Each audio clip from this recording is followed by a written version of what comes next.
الحمد لله رب العالمين والصلاة والسلام على سيد الأنبياء وخاتم المرسلين وعلى آله وصحبه ومن تبعهم بإحسان إلى يوم الدين. أما بعد فأعوذ بالله من الشيطان الرجيم. بسم الله الرحمن الرحيم.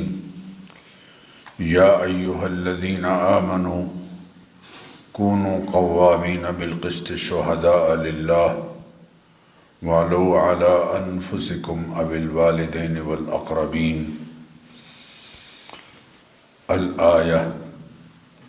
وقال رسول الله صلى الله عليه وسلم: من كتم شهادة إذا دعي إليها كان كمن شهد بالزور أو كما قال عليه السلام. صدق اللہ وصدق رسولہ النبی الکریم. محبت سے درود شریف پڑھ لیجئے سب حضرات. اللہم صلی اللہ علیہ وسلم. بہت محترم بزرگوں اور عزیز بھائیوں، انتخابات کے دوران ووٹ ایک شہادت ہے، یہ جملہ بہت کثرت سے استعمال ہوا.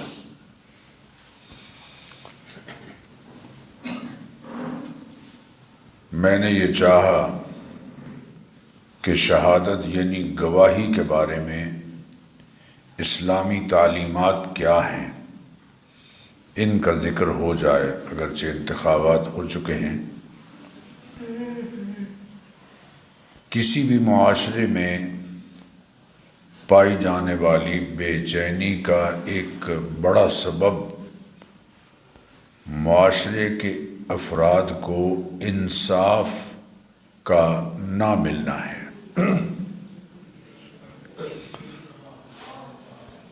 ہر فرد کو انصاف نہ ملے تو معاشرے میں رد عمل کے طور پر خود انتقام لینے، قانون کو ہاتھ میں لینے اور احتجاج کے لیے سڑکوں پر نکلنے کا مزاج پیدا ہوتا ہے.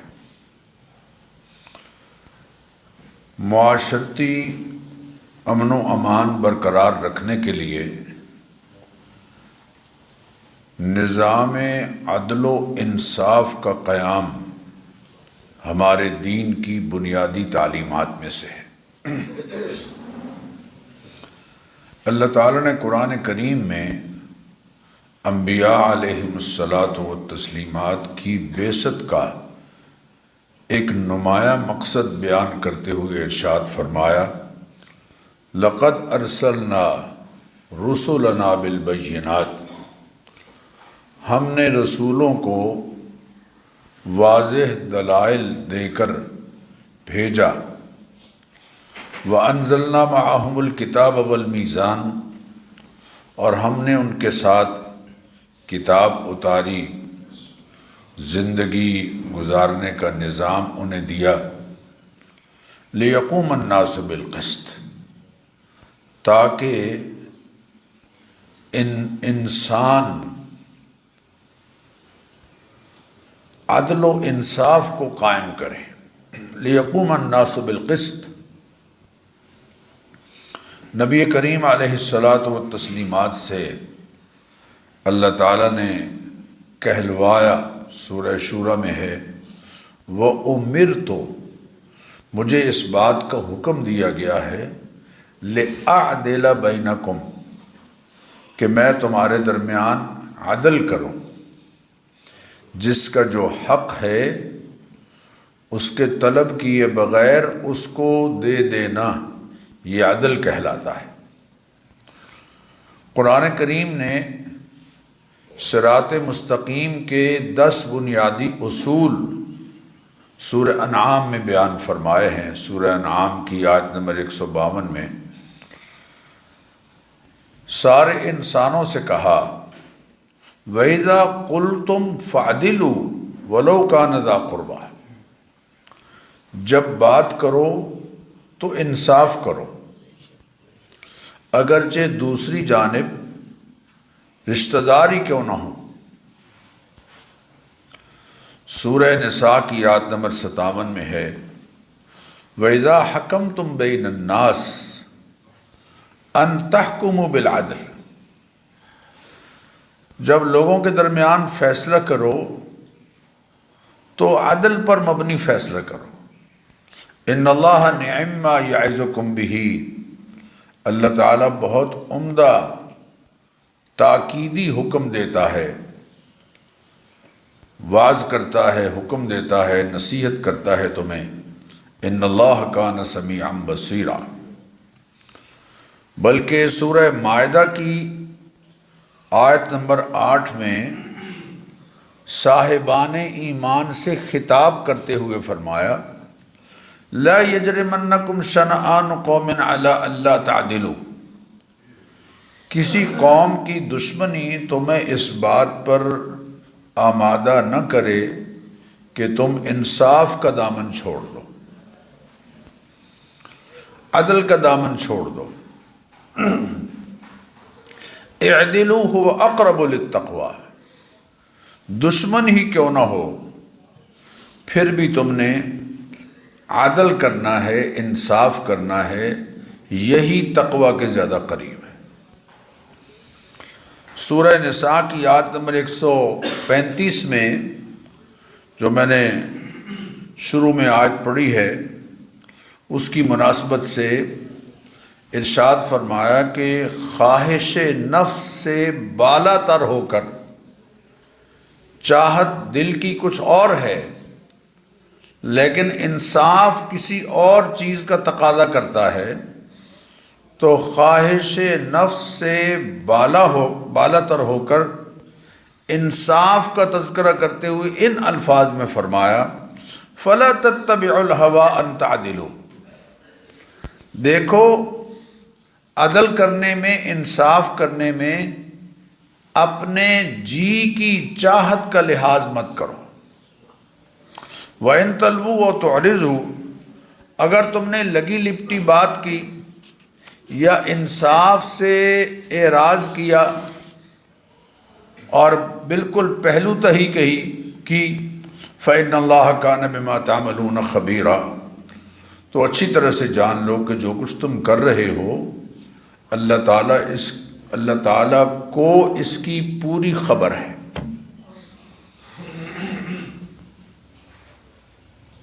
فریق اگر کمزور ہی کیوں نہ ہو، دوسرا فریق اگرچہ کمزور ہی کیوں نہ ہو، انصاف پھر بھی پیش نظر رہنا چاہیے۔ سورہ نساء کی آیت نمبر 127 میں ارشاد فرمایا وَأَن تَقُومُوا لِلْيَتَامَى بِالْقِسْطِ، دیکھو یتیم جس کا بظاہر کوئی دفاع کرنے والا نہیں ہے، اس کے معاملے میں بھی انصاف پر قائم رہو۔ ان اللہ یأمر بالعدل والاحسان، لوگوں کے مطالبے کے بغیر ہر ایک کو اس کا حق دینا، عدل کا اللہ تمہیں حکم دے رہا ہے۔ والاحسان، بلکہ مزید بھلائی کی جائے، اس کا اللہ تعالیٰ تمہیں حکم دے رہا ہے۔ سیدنا عمر بن عبدالعزیز نے یہ آیت جمعے کے خطبے میں شامل کی۔ آج تک ہر خطیب تقریباً یہ آیت اپنے خطبے کے آخر میں پڑھتے ہیں۔ بلکہ کہا کہ مسلمان گروہ آپس میں اگر جھگڑ پڑیں تو ان کے درمیان صلح کرانے والے ان کو حکم دیتے ہوئے فرمایا کہ دیکھو کہیں ایسا نہ ہو کہ ایک تمہاری پارٹی کا ہے، تمہاری برادری کا ہے، تمہارے خاندان کا ہے، تو اس کی رعایت تم کرنے لگ جاؤ، فیصلہ انصاف کے مطابق ہونا چاہیے۔ سورہ حجرات کی آیت نمبر 2 میں ہے فَإِنْ فَاءَتْ فَأَصْلِحُوا بَيْنَهُمَا بِالْعَدْلِ وَأَقْسِطُوا، اگر وہ جھگڑا کرنے سے باز آ جائیں تو فَأَصْلِحُوا بَيْنَهُمَا بِالْعَدْلِ، عدل کو پیش نظر رکھتے ہوئے وَأَقْسِطُوا، انصاف کرو ان کے درمیان، ان اللہ یحب المقسطین، انصاف کرنے والوں کو اللہ تعالیٰ پسند کرتے ہیں۔ انصاف کی بالادستی اور قانون، انصاف کی بحالی اور قانون کی بالادستی اور عملداری کے لیے اگر اسلامی تعلیمات کا جائزہ لیں تو سب سے پہلی یہ بات سامنے آتی ہے کہ اسلام نے سب سے بڑا جج انسان کے اپنے ضمیر کو قرار دیا۔ انسان کے اندر بیٹھا ہوا جو مضبوط مفتی ہے اور طاقتور ہے، اندر بیٹھا ہوا مفتی، اسلام نے کہا ہے کہ سب سے پہلے انصاف کی بحالی کے لیے اور قانون کی بالادستی اور عملداری کے لیے تمہارا ضمیر سب سے بڑا جج ہے۔ نبی کریم علیہ الصلاۃ والتسلیمات کا ارشاد گرامی ہے استفت قلبک، اپنے دل سے فتویٰ طلب کر، والاثم ما حاک فی صدرک، گناہ وہ ہے جو تیرے جی کے اندر کھٹکنے لگ جائے، وَكَرِهْتَ أَن يَطَّلِعَ عَلَيْهِ النَّاسِ، اور تو اس بات کو ناپسند کرے کہ اس صورتحال میں لوگ تجھے دیکھیں، اس صورتحال کو تو ناپسند کرے، تیرا اندر کا ضمیر تجھے یہ کام نہیں کرنے دے گا۔ یہی پہلا فتویٰ ہے۔ بعض دفعہ لوگ، آگے حدیث آ رہی ہے میں ذکر کروں گا، بار بار سوال کر کے اپنے حق میں کہلوانا چاہ رہے ہوتے ہیں، حالانکہ ان کا اندر انہیں اس بات کی اجازت نہیں دے رہا ہوتا۔ سورہ انفال کی آیت نمبر 29 میں ہے یا ایھا الذین آمنوا، اے ایمان والو، مجھے اور آپ سب کو خطاب کیا جا رہا ہے، ان تتقوا اللہ، اگر تم اللہ تعالیٰ کا تقوی اختیار کرو تو تقوی کے نتیجے میں تمہارے اندر بیٹھا ہوا مفتی مضبوط اور طاقتور ہوتا چلا جاتا ہے۔ یجعل لکم فرقانا، الفاظ پر ذرا غور کیجئے، اللہ نے کیا خوبصورت بات ارشاد فرمائی، فرمایا یجعل لکم فرقانا، تقوی کے نتیجے میں اللہ تعالیٰ تمہارے اندر ایسی قوت تمیز پیدا کر دے گا جس سے تم زندگی کے ہر موڑ پر، ہر نشیب و فراز پر، بلکہ قدم قدم پر حق اور ناحق، درست اور غلط، جائز اور ناجائز، حلال اور حرام کے درمیان امتیاز اور فرق کر سکو گے۔ ہر غلط فیصلے یا ہر کام پر اندر کی گھنٹی ضرور بجتی ہے، ضرور بجتی ہے۔ ہاں اگر کوئی اس کی آواز پر کان نہ دھرے یا کسی نے اپنے برے کردار سے اس باطنی گھنٹی کا سوئچ آف کر دیا ہو اور ضمیر کی باطنی آواز کو اس نے دبا دیا ہو تو یہ الگ بات ہے۔ اس کیفیت کا ذکر بھی اللہ نے قرآن کریم میں کیا ہے۔ اللہ تعالیٰ نے قرآن کریم میں سورہ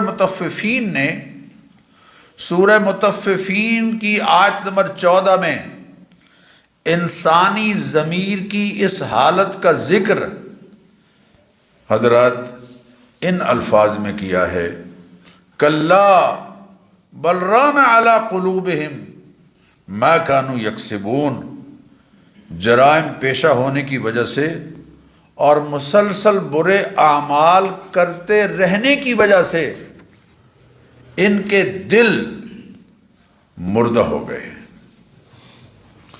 زنگ آلود ہو گئے۔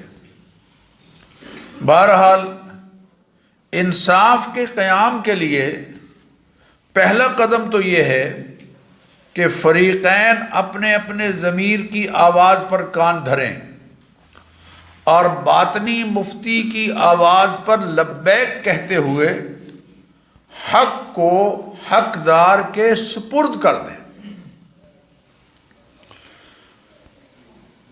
کیونکہ عدالت کے فیصلے سے حرام حلال نہیں ہو جاتا۔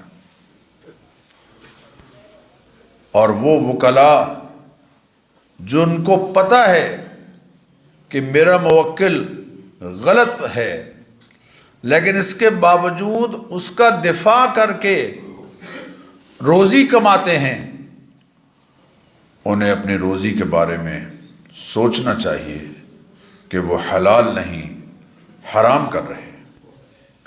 لا تجادل عن الذین یختانون انفسہم، جو کرپٹ ہیں، خائن ہیں، ان کا جھگڑا آپ مت، ان کی طرف سے جھگڑا کرنے والے یا دفاع کرنے والے آپ مت بنیں۔ لا تکن للخائنین خصیما، کرپٹ لوگوں کا دفاع کرنے والے، ان کے حمایتی مت بنو۔ ان اللہ لا يحب من کان خوانا اثیما، اللہ تعالیٰ خیانت کرنے والے بدکاروں کو پسند نہیں کرتا۔ صحیح بخاری اور صحیح مسلم میں حضرت ام سلمہ رضی اللہ تعالی عنہا سے یہ حدیث مروی ہے، فرماتی ہیں محبوب کریم علیہ السلام نے فرمایا انما انا بشر، دیکھو میں بھی ایک انسان ہوں، ساری کائنات کے انسان آپ کے قدموں کی گرد پر قربان۔ وَكُلًّا فَضَّلْنَا عَلَى الْعَالَمِينَ، ہم نے تمام انبیاء کو سارے جہانوں پر فضیلت عطا فرمائی ہے۔ اور پھر محبوب کریم علیہ الصلاۃ والتسلیمات تو خلاصہ کائنات ہیں، یعنی چنے ہوئے انسانوں میں سے سب سے اجمل، اکمل، احسن، اشرف ہستی محبوب کریم علیہ السلام کی ہے، اس میں کوئی شک نہیں۔ لیکن یہ واضح فرمایا کہ انما انا بشر، دیکھو میں بھی ایک انسان ہوں۔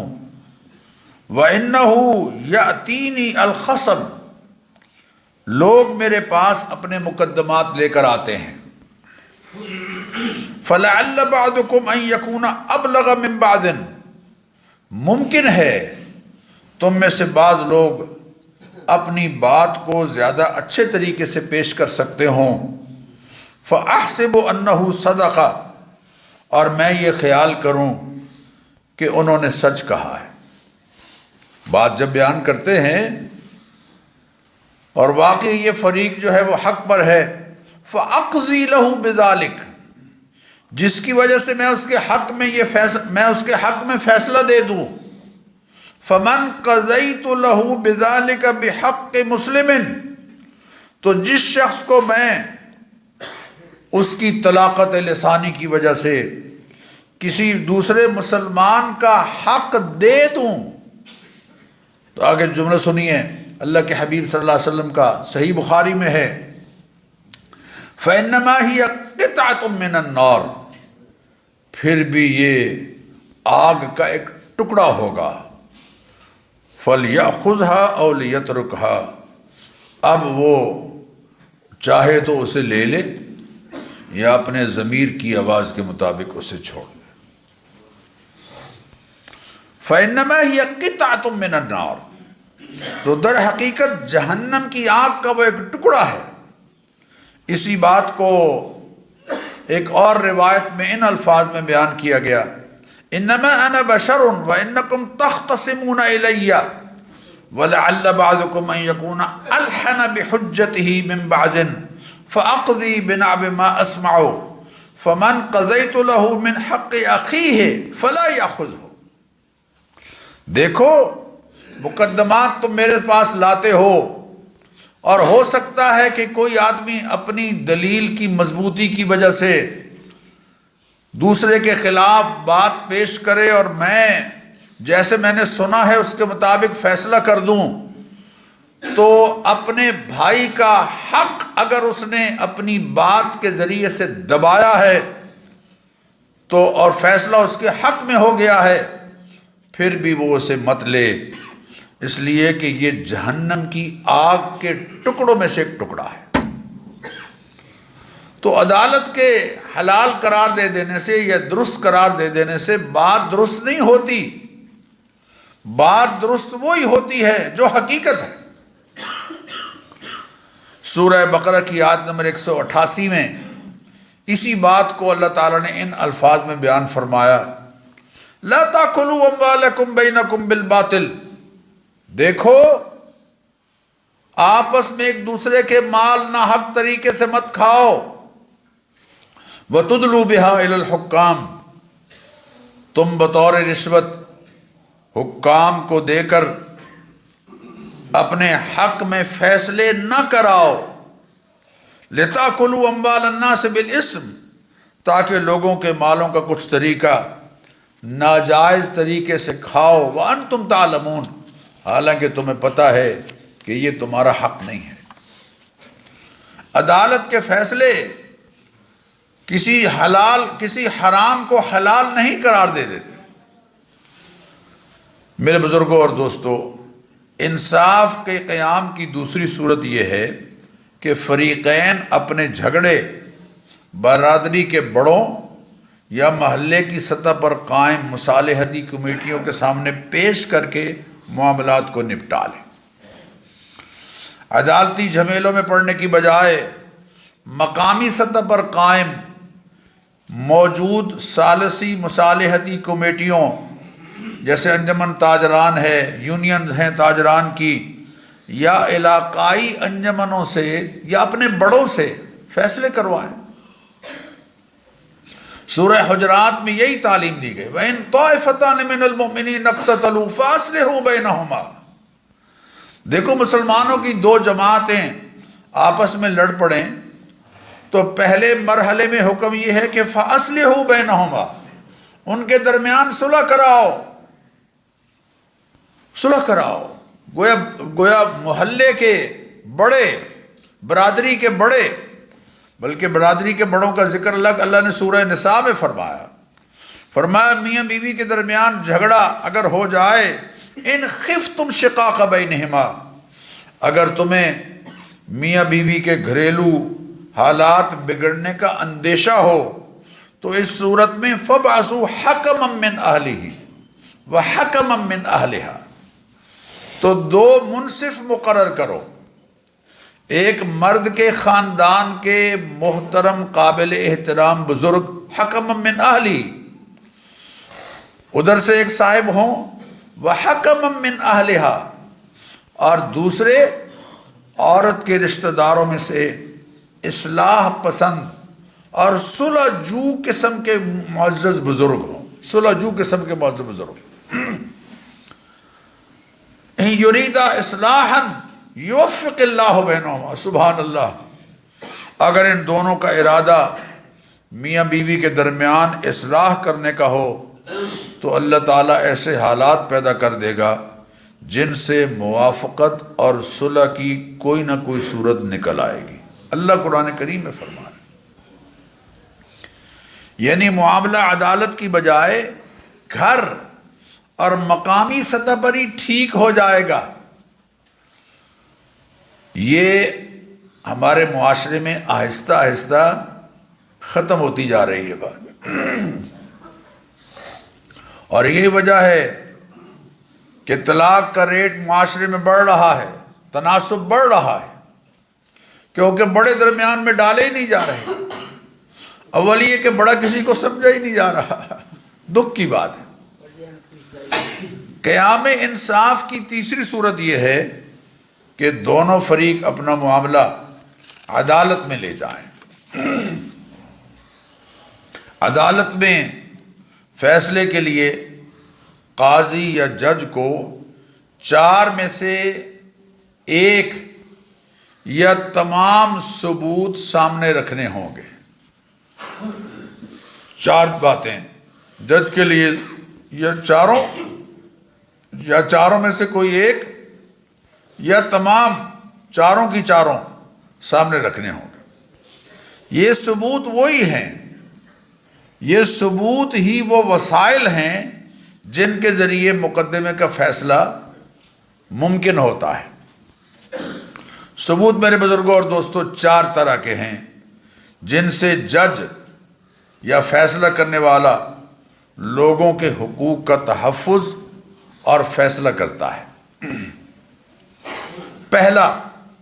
پہلی بات کہ مدعا علیہ، یعنی جس کے خلاف مدعی نے دعویٰ کیا ہے وہ مدعا علیہ خود اقرار کر لے، مدعی کا مطالبہ تسلیم کر لے تو مدعی کا جو حق ہے وہ اقرار کی وجہ سے ثابت ہو جاتا ہے، اقرار کی وجہ سے ثابت ہو جاتا ہے۔ صحیح بخاری میں ہے، صحیح مسلم میں ہے، فَإِنِ اعْتَرَفَتْ فَارْجُمْهَا، اگر اعتراف کر لے تو فیصلہ جاری کر دو، اللہ کے حبیب صلی اللہ علیہ وسلم کا فرمان۔ اگر مدعا علیہ انکار کرتا ہے تو دوسری صورت قسم کی ہے۔ دوسری صورت کیا ہے جی؟ قسم کی ہے۔ ارشاد نبوی ہے، اللہ کے حبیب صلی اللہ علیہ وسلم نے فرمایا البینۃ للمدعی، دلیل پیش کرنا مدعی کے ذمہ لازم ہے جو دعویٰ کر رہا ہے۔ والیمین علی من انکر، اور اگر مدعی کی بات کو مان نہیں رہا مدعا علیہ تو پھر جو الزام کو تسلیم نہ کرے اس کے ذمے قسم ہے۔ مدعا علیہ اگر قسم اٹھانے سے بھی انکار کر دے تو جج بطور اتمام حجت کے یہ کہے گا کہ تو نے قسم اٹھا لی ہے تو بری ہو جائے گا، اگر تو قسم اٹھا لے تو بری ہو جائے گا ورنہ فیصلہ تیرے خلاف ہوگا۔ پھر بھی اگر وہ انکار کرے تو اس کے خلاف فیصلہ کر دیا جائے گا۔ ذرا بات سمجھیے، ایک رائے یہ بھی ہے کہ ایسی صورت میں مدعی سے کہا جائے گا کہ وہ قسم اٹھائے۔ اچھا میں اعلان، یہ کچھ پیسے کہتے ہیں کہ جہاں ڈبے پڑے ہیں وہاں کسی کے گر گئے ہیں، اگر کسی کے گرے ہیں اور اس کو ذہن میں ہے تو یہاں سے لے لیں گے، ورنہ آپ سب اجازت دیں تو ڈبے میں ڈال دیں گے، چندے والے ڈبے۔ نبی کریم علیہ الصلاۃ والتسلیمات نے ارشاد فرمایا کہ اگر مدعی پھر حلف اٹھا لیتا ہے تو دعویٰ پھر اس کے حق میں ثابت ہو جائے گا۔ نبی کریم علیہ الصلاۃ والتسلیم ان النبی صلی اللہ علیہ وسلم رد الیمین علی المدعی فی القسامت، اللہ کے حبیب صلی اللہ علیہ وسلم نے قسامت کو ثابت کرنے کے لیے مدعی کو قسم اٹھانے کا کہا ہے، اور بہتر یہ ہے کہ قسم مدعا علیہ سے ہی لی جائے، یعنی جس کے خلاف دعویٰ ہے مدعا علیہ اسے کہتے ہیں۔ حضرت وائل ابن حجر سے ایک بات منقول ہے، ذرا غور کیجیے، اللہ اکبر، فرماتے ہیں کہ ان رجلین اختصم النبی صلی اللہ علیہ وسلم حضرمی و کندی، 2 آدمیوں نے حضور پاک صلی اللہ علیہ وسلم کی خدمت میں مقدمہ پیش کیا، ایک حضرمی تھا اور دوسرا کندی تھا، علاقوں کے نام ہیں۔ حضرمی نے کہا یا رسول اللہ ان ھذا غلبنی علی ارض لی، اس آدمی نے میری زمین پر ناجائز قبضہ کر رکھا ہے۔ فقال الکندی، تو کندی کہنے لگے یا رسول اللہ یا ارضی وفی یدی، وہ تو میری زمین ہے اور قبضہ بھی میرا ہے، قبضہ بھی میرا ہے۔ تو فقال النبی صلی اللہ علیہ وسلم للحضرمی الک بینۃ، تو نبی کریم علیہ الصلاۃ والتسلیمات نے مدعی سے کہا، حضرمی سے، کہ تیرے پاس کوئی دلیل ہے؟ قال لا ان کے یا رسول اللہ دلیل تو کوئی نہیں ہے۔ تو فرمایا فلک یمینہ، پھر یہ آدمی جو ہے قسم اٹھا لیتا ہے جس کے خلاف تمہارا دعویٰ ہے۔ تو فقال یا رسول اللہ، تو کہنے لگے کہ اے اللہ کے حبیب صلی اللہ علیہ وسلم، الرجل الفاجر، یہ تو بڑا گناہگار قسم کا بندہ ہے، لا یبالی علی ما حلف علیہ ولیس یتورع من شیء، ایسا ویسا آدمی ہے قسم کی پرواہ نہیں کرتا، غیر محتاط ہے، یہ تو قسم اٹھا لے گا۔ وہ مشہور ہے ایک علاقے میں کہ وہ قرآن پاک کی قسم تو اٹھا لیتے ہیں، لیکن بابا جی کے دربار پر جو پتھر پڑا ہوا ہے اس کو نہیں اٹھاتے ہیں۔ تو فقال لیس لک منہ الا ذلک، تجھے اس کے حلف پر ہی اعتماد کرنا ہوگا۔ تو دوسری صورت یہ ہے کہ مدعی دلیل پیش کرے، اور اگر نہیں پیش کر رہا تو مدعا علیہ قسم اٹھائے گا۔ تیسری صورت یہ ہے کہ قرائن ہیں جن کو دیکھ کر جج اپنی سمجھ کے مطابق فیصلہ کرے گا۔ اور چوتھی چیز دلائل ہے۔ ان دلائل میں سے ایک دلیل شہادت ہے، یعنی گواہی ہے۔ جو ساری بات میں نے گواہی سے شروع کی تو اب جا کے کہیں اس طرف بات آئی ہے۔ گواہی کی شرعی تعریف کیا ہے؟ اخبار صدق لاثبات حق بلفظ الشہادت فی مجلس القاضی، حق کو ثابت کرنے کے لیے سچی خبر عدالت میں دینا، اس کو گواہی کہتے ہیں۔ حق کو ثابت کرنے کے لیے سچی خبر عدالت میں دینا، اس کو گواہی کہتے ہیں۔ مقدمے کی نوعیت کے مطابق گواہوں کی تعداد متعین کی گئی ہے، شریعت نے معین کی ہے۔ مقدمہ اپنے اثرات اور نتائج کے لحاظ سے اگر انتہائی حساس ہے، مثلا زنا اور بدکاری کا مقدمہ ہے، تو وہاں 4 گواہ ہوں گے۔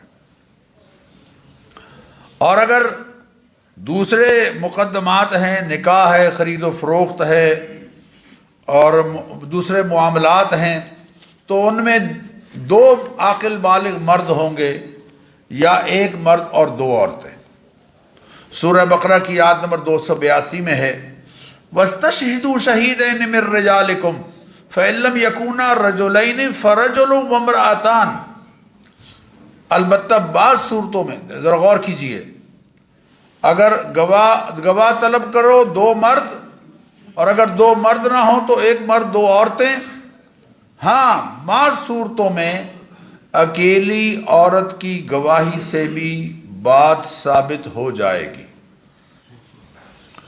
مثلا بچے کی ولادت میں دائی کی گواہی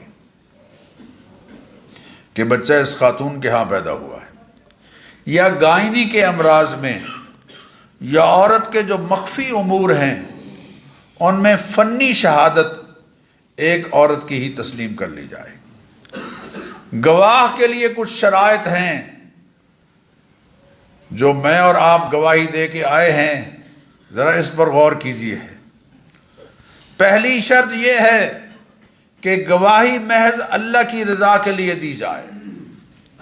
جس کو درست سمجھا ہے، ملکی اور قومی امانتوں کا محافظ سمجھا ہے، اور جس کو دیانت اور امانت میں اور نظریاتی سرحدوں کے دفاع کے لیے یقینی سمجھا ہے، اللہ کی رضا کے لیے اس کے حق میں گواہی دی جائے۔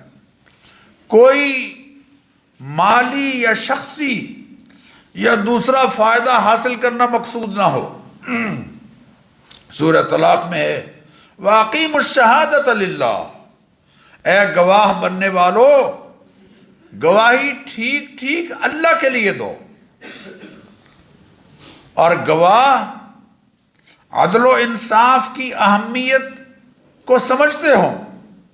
وَأَشْهِدُوا ذَوِي عَدْلٍ مِّنْكُمْ، جو صاحبان عدل ہیں ان کو گواہ بناؤ، اور لا تجوز شہادت خائن ولا خائنۃ، کسی خیانت کرنے والے کی، وہ مرد ہو یا عورت ہو، اس کی گواہی نافذ نہیں ہوگی۔ ولا ذی غمر علی اخیہ، عداوت رکھنے والے کی اس کے بھائی کے خلاف گواہی نہیں مانی جائے گی۔ ولا تجوز شہادت القانع لأہل البیت، اور کسی خاندان کے نوکر کی یا ان پر جو ڈپینڈڈ ہے اس خاندان کے حق میں اس کی گواہی قبول نہیں کی جائے گی۔ قاضی شرح کی عدالت میں جب مقدمہ آیا اور سیدنا علی کرم اللہ وجہہ دو گواہ لائے، ایک ان کا غلام تھا اور ایک ان کا بیٹا، تو قاضی شرح نے کہا کہ غلام کی حق گواہی آپ کے حق میں قبول نہیں اور بیٹے کی گواہی باپ کے حق میں قبول نہیں، لہذا آپ کے خلاف فیصلہ کرتا ہوں۔ اللہ اکبر۔ اور گواہی دینا ایک فرض کفایہ ہے، لیکن اگر اس کی گواہی کے بغیر کسی کا حق ضائع ہو رہا ہو تو اس پر گواہی دینا لازم ہے، لازم ہے۔ اللہ نے قرآن کریم میں فرمایا وَمَنْ أَظْلَمُ مِمَّنْ كَتَمَ شَهَادَةً عِنْدَهُ مِنَ اللَّهِ، اس سے بڑا ظالم کون ہے جو گواہی کو اس وقت چھپاتا ہے جبکہ اللہ تعالیٰ کی طرف سے اسے اس گواہی کے دینے کا حکم دیا گیا ہے۔ لا تکتموا الشہادہ، گواہی کو مت چھپاؤ۔ وَمَنْ يَكْتُمْهَا فَإِنَّهُ آثِمٌ قَلْبُهُ، جو گواہی کو چھپائے گا وہ اس کا ضمیر اور اس کا دل گناہ گار ہے۔ من کتم شہادۃ، حضور اکرم صلی اللہ علیہ وسلم نے فرمایا من کتم شہادتاً، جو شخص کسی گواہی کو چھپاتا ہے جبکہ اس کو گواہی کے لیے بلایا جا رہا ہو تو وہ جھوٹی گواہی دینے والے کی طرح ہے۔ اور گواہ کو طلب کیا جائے تو وہ انکار نہ کرے۔ وَلَا يَأْبَ الشُّهَدَاءُ إِذَا مَا دُعُوا، سورہ بقرہ میں اللہ نے فرمایا کہ جب گواہ کو بلایا جائے تو گواہ انکار نہ کرے۔ جھوٹی گواہی سے گریز کرنا ہے۔ وَاجْتَنِبُوا قَوْلَ الزُّورِ لَا يَشْهَدُونَ الزُّورِ، ایمان والوں کی شان یہ ہے کہ وہ جھوٹی گواہی نہیں دیتے۔ صحیح بخاری اور صحیح مسلم میں نبی کریم علیہ الصلاۃ والتسلیمات کا ارشاد گرامی ہے الکبائر، کچھ گناہ ایسے ہیں جو کبیرہ ہیں، کبیرہ گناہ۔ الاشراک باللہ، اللہ کے ساتھ شرک کرنا، وعقوق الوالدین، ماں باپ کی نافرمانی کرنا، وقتل النفس، کسی انسان کو ناحق قتل کرنا، وشہادت الزور، اور جھوٹی گواہی دینا۔ صحابہ کرام نے سوال کیا کہ یا رسول اللہ سب سے بڑے گناہ کون سے ہیں؟ تو آپ نے فرمایا اکبر الکبائر، بڑے کبیرہ گناہوں میں سے بڑا گناہ الاشراک باللہ، اللہ کے ساتھ شرک کرنا ہے، وعقوق الوالدین، ماں باپ کی نافرمانی ہے، وشہادت الزور، اور جھوٹی گواہی۔ بار بار یہ بات آپ دہراتے رہے، بار بار دہراتے رہے۔ وقول الزور، جھوٹ بولنا، فما زال یکررها، بار بار دہراتے رہے۔ حتی قلنا لیتہ سکتا، یہاں تک کہ ہم کہنے لگے کہ کاش آپ تھک جائیں گے، خاموش ہو جائیں۔ ایک روز نبی کریم علیہ الصلوۃ والتسلیمات نماز فجر کے بعد فلما انصرف قام قائما، نماز سے پلٹے تو باہر مسجد کے نکل کر کھڑے ہو گئے۔ وقال، اور صحابہ کرام کی طرف رخ کر کے ارشاد فرمایا عدلت شہادت الزور بالاشراک باللہ 3 مرات، 3 مرتبہ آپ نے ارشاد فرمایا جھوٹی گواہی دینا اللہ کے ساتھ شرک کرنے کے برابر ہے۔ جیسے وہ جرم اور گناہ ہے ویسے یہ بھی گناہ ہے۔ ثم قرأ، پھر حضور نے یہ آیت پڑھی فاجتنبوا قول الزور فاجتنبوا الرجس من الاوثان واجتنبوا قول الزور، بتوں کی پوجا کی گندگی سے اپنے آپ کو بچاؤ اور جھوٹ بولنے سے بچاؤ۔ تو میرے بزرگوں اور دوستو، آخر میں آپ سے عرض کروں گا یہ گواہی کا دائرہ بہت وسیع ہے۔ کسی آدمی کا ذکر کرتے ہوئے مبالغہ آرائی نہ کریں، بلکہ جب بھی کہیں تو یہ کہیں کہ میرے علم اور میرے خیال کے مطابق یہ ایسے ہیں۔ ہم ایک دم کہہ دیتے ہیں اوہو فلانا فوت ہو گیا جی، او جی سدھا جنت جائے گا، گواہی فوراً بے ساختہ کہہ دیتے ہیں۔ مبالغہ آرائی سے بچیں، بلکہ یہ کہ میرے علم کے مطابق یہ ایسے ہیں۔ ووٹ بھی ایک گواہی ہے۔ وطن دشمن، دین دشمن، عوام دشمن لوگوں کو ووٹ دینا یہ جھوٹی گواہی ہے۔ میڈیکل سرٹیفکیٹ بھی ایک گواہی ہے، اگر غلط جاری کیا تو جھوٹی گواہی ہے۔ ٹھیکیدار کی تعمیر کو مطلوبہ معیار کے مطابق قرار دینا، یہ قرار دینے والے انجینئر کی رپورٹ بھی ایک گواہی ہے۔ اگر پیسے لے کر غلط رپورٹ دے دی تو یہ جھوٹی گواہی ہے۔ پیٹرول کی پرچی غلط دینا، پیٹرول کم ڈلوایا اور ان سے پرچی زیادہ دے کے مالک کو جا کے دکھائی اور اس سے پیسے لے لیے، جھوٹی گواہی۔ دکانداروں کا کیش میمو خلاف واقعہ بنا دینا، یہ بھی غلط گواہی ہے۔ اے سی آر میں غلط رائے دے دینا، یہ بھی جھوٹی گواہی۔ اور اس اے سی آر کی بنیاد پر انکریمنٹ یا عہدے میں ترقی حاصل کرنا، یہ سب گواہیاں ہیں۔ اگر صحیح ہوں گی تو سچی گواہی، اور اگر غلط دی تو دینے والا بھی اور لینے والا بھی یقیناً گنہگار ہوں گے۔ اللہ ہمیں اس کی سمجھ نصیب فرمائے۔ وآخر دعوانا الحمدللہ۔